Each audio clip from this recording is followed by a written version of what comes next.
चला, आज आहे गुरुवार, तर आज आपल्या गुरूंची सेवा करायची असते, तर छान सुंदर सकाळ ह्या फुलांनी केलेली आहे।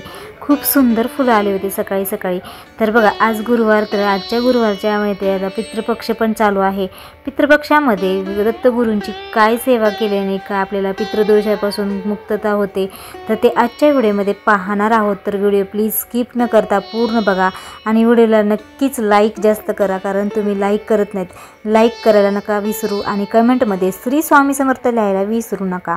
तर बघा, आता आपल्या 8 सप्टेंबरपासून वर्षातील म्हणजे तसंच आपल्या अनन्यसाधारण म्हणजे महत्त्व असतं। तर बघा, चातुर्मासातील हे जी काही पितृपक्ष सुरू आहे, तर 21 सप्टेंबर रोजी म्हणजे सर्व पितृ अमावस्याला पितृ पंधरवड्याची सांगता होत आहे।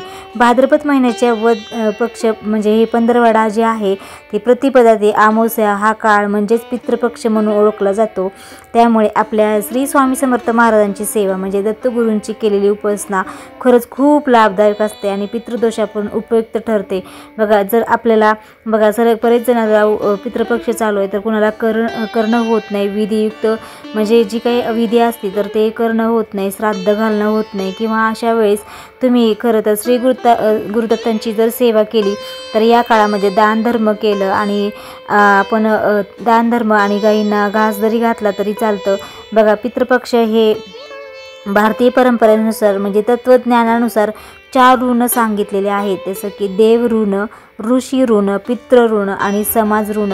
हे 4 ऋण फेडले तर माणसाचे कर्तव्य मानले जाते। तर हे पितृ ऋण फेडण्यासाठी पितरांसाठी श्राद्ध विधी आवश्यक असते।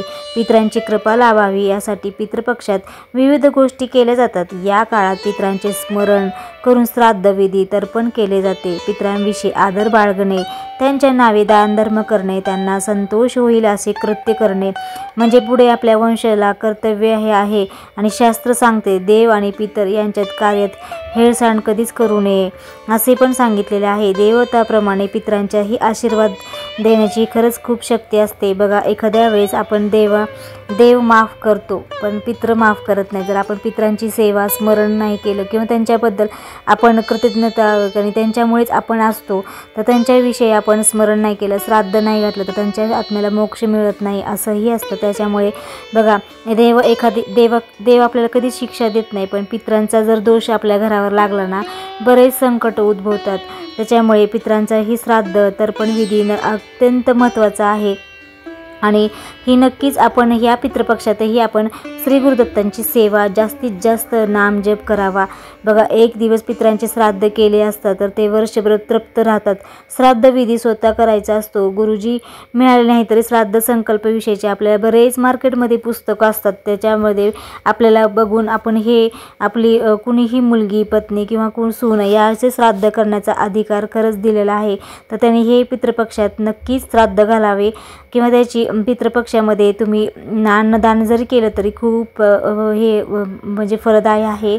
बघा, दत्ताचे नामजपाने काय होतं, तर पूर्वजांना गती मिळण्यास आणि त्यांच्या त्रासापासून रक्षण होण्यास सहाय्य होते, कारण पितृपक्षात प्रतिदिन दत्ताचा जास्तीत जास्त नामजप करायचा असतो।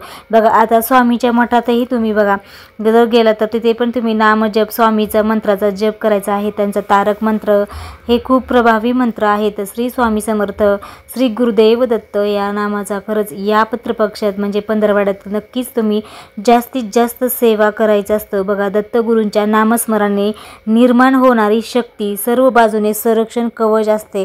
त्याच्यामुळे ती कवच आपल्या भोवती तयार होते आणि आपल्या नामजपण्याप्रमाणे गुणवत्तेवर अवलंबून असते। आणि त्या बघा, जी आध्यात्मिक स्तरावर अवलंबून असते, दत्तगुरूच्या नामजपामुळे पितरांना गती मिळते। त्यांच्या कर्मानुसार त्यांच्या पुढच्या जगात त्यांना जास्तीत जास्त साहजिक त्यांच्याकडे होणाऱ्या दुःखाची तीव्रताही कमी होते आणि आपल्याला त्याचा जी काही आपण सेवा करतो श्री गुरुदत्ताची जी काही सेवा आपण करतो, बघा आता मी सगळे स्वामी भक्त आहोत जे कोणी, तर ते स्वामी समर्थाची नित्य सेवा ही करतं रोजच्या रोज आणि त्यांची श्री गुरुदत्ताची सेवा आपण करतो। म्हणजे बघा, आपले महाराज म्हणजे ब्रह्मांड नायक आहेत, तर त्यांची जर सेवा जर केली तर त्यांचं बघा आपल्याला खूप छान आपल्याला त्यांची जी काही आपण सेवा करतो, नामजप करतो, तर त्याच्यामुळे आपल्या जी काही संरक्षण कवच होते, आपल्या जी काही पितृदोष आहे हे तर समजा आपल्याला पितृदोष हे आपल्याला लक्षणं भरपूर असतात बघा. घरामध्ये लग्न जमत नाही, बरेच घटना घडतात, वारंवार घटना तेच होतात, म्हणजे प्रगती होत नाही. आपल्या घरामध्ये खूप संकट येत असतात, त्याच्यामुळे त्या पितृदोषामुळे ह्या गोष्टी होत असतात, तर ते आपल्याला कळत नसतं. पण या दोषामुळे जर मुक्तता करायचं असेल तर हा खरंच खूप दत्तगुरूंची सेवा करणाऱ्या आपल्या कुटुंबाचं कल्याण होत असतं बघा. पितृदोषामुळे काय होतं तर विविध प्रकारचे आपल्याला त्रास उद्भवतो बघा. आपल्याला जी काही पुढे जाऊन पितृदोष येण्याची शक्यता असते व त्याचा उपाय म्हणून बघा यथाशक्ती दत्तगुरूंची उपासना नामस्मरण करणे खरंच खूप अत्यंत उपयोगी आहे. यासाठी श्री गुरुदेव दत्त साधा तुमचा मंत्र आहे श्री गुरुदेव दत्त. या मंत्राचा शक्य तितका जप करायचा आपल्याला. तुम्ही सकाळी लवकर उठून जर पूजा केली आणि त्याच्यानंतर ही जरी तुम्ही मंत्र म्हटलात 5-10 मिनटं देवासमोर बसून तरीही चालतं. श्री गुरुदेव दत्त या मंत्रासोबत कुलदेवतेचा नामस्मरण करायचंय बघा. आपली जी काही तुमची कुलदेवता आहे तर त्याचं मी नामस्मरण करायचंय. दर गुरुवारी आपल्याला दत्त मंदिरात प्रदक्षिणा घालायच्या आहेत बघा. दत्त मंदिर जे तुमच्या जवळ आसपास मठ असेल स्वामीचा, तिथे तरी तुम्ही जाऊन दर्शन केलं, तिथेही थोडंसं जाऊन जप केला, तारक मंत्र म्हटलं त्या मंदिरात जाऊन, तरीही तुमचं खूप छान तुमचं नामस्मरण होईल तिथे आणि मंदिरामध्ये, किंवा तुम्ही घरीही तुम्ही नामस्मरण करायचं आहे बघा. श्री गुरुदत्तांची नेहमी आपल्याला आशीर्वाद लाभतो आणि आपल्या पितृदोषांपासून आपल्याला मुक्तताही होते. त्यामुळे बघा आता 3 दिवस झाले, तर जोपर्यंत माझा व्हिडिओ तुमच्यापर्यंत आला ना तर तिथूनही तुम्ही सेवा जरी केली तरी खरंच खूप छान अनुभव आहे. तर श्री गुरु आपले स्वामी समर्थांचे, तर तुम्हाला कुठल्याही हानी होणार नाही. आणि तुमचे जर चुका हातून न घडल्या तर त्याच्यावर तुमचं ह्या उपायाने तुमचे सर्व मुक्तता होते आणि दोष तुमचे कमी होतात. त्याच्यामुळे श्री गुरुदत्त हे आपले, आणि त्याच्यामध्ये आता पितृपक्ष 15वाडा चालू आहे, तर तुम्ही गायींनाही तुम्ही नैवेद्य घालायचा आहे. जेवढं शक्य होईल तुम्ही गायींना, कुत्रा असेल तर त्यांनाही तुम्ही नैवेद्य द्यायचा आहे. जर तुम्ही मागच्या व्हिडिओमध्ये पण सांगितलेलं आहे, रोज सकाळी किंवा संध्याकाळी दक्षिणमुखीकडे ठेवून आपण दिवा लावायचा आहे बघा. दक्षिणमुखी म्हणजे आपल्या पितरांसाठी हे असतं, पितरांची दिशा असते, त्याच्यामुळे आपण दक्षिणेकडून ही दिवा लावायचा आहे.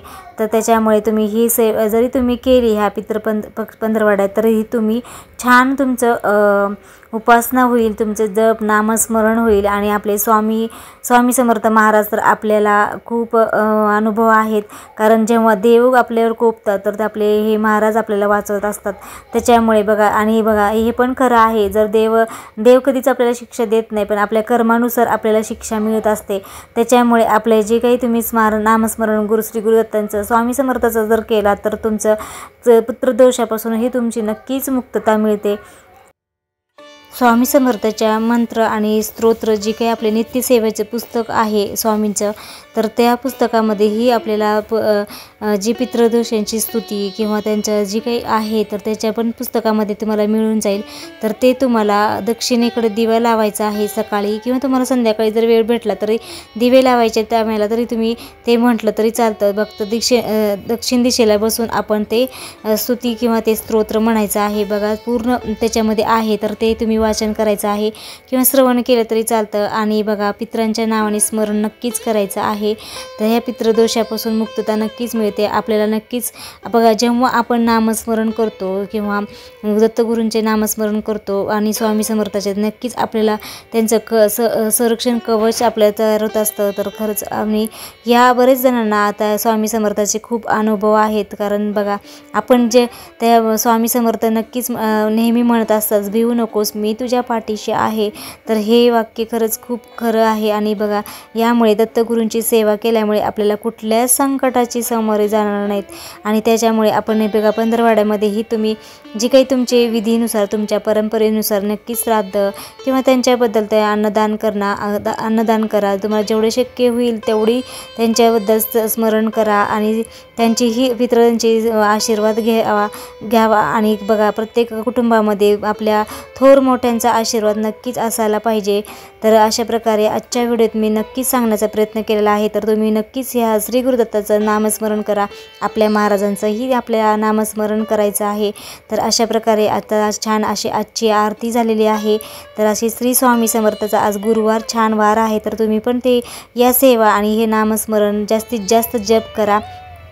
तर आजचा व्हिडिओ तुम्हाला आवडला असेल तर नक्कीच चॅनलला लाईक करा, शेअर करा, सबस्क्राईब करा. अशा छानशा व्हिडिओमध्ये पुन्हा भेटूया. तोपर्यंत सगळ्यांना श्री स्वामी समर्थ. जय जय स्वामी समर्थ.